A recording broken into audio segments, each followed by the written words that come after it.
গত মাসে মার্কিন প্রেসিডেন্ট ডোনাল্ড ট্রাম্প ইরানের সর্বোচ্চ নেতা আয়াতুল্লাহ আলী খোমেনিকে একটি চিঠি পাঠিয়ে পারমাণবিক চুক্তি নিয়ে আলোচনার আহ্বান জানিয়েছিলেন।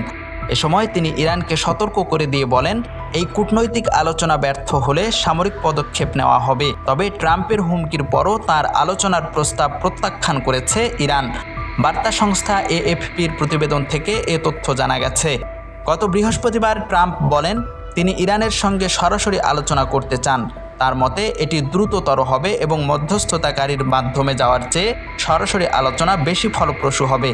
কিন্তু ইরানের পররাষ্ট্রমন্ত্রী আব্বাস আরাগচি বলেছেন, যে দেশ জাতিসংঘ সনদ লঙ্ঘন করে ক্রমাগত বল প্রয়োগের হুমকি দেয় এবং বিভিন্ন কর্মকর্তার কাছ থেকে পরস্পর বিরোধী অবস্থান প্রকাশ করে, তার সঙ্গে সরাসরি আলোচনার কোনো মানে হয় না। তিনি জানান, আমরা কূটনীতির প্রতি প্রতিশ্রুতিবদ্ধ এবং পরোক্ষ আলোচনার পথে এগোতে প্রস্তুত।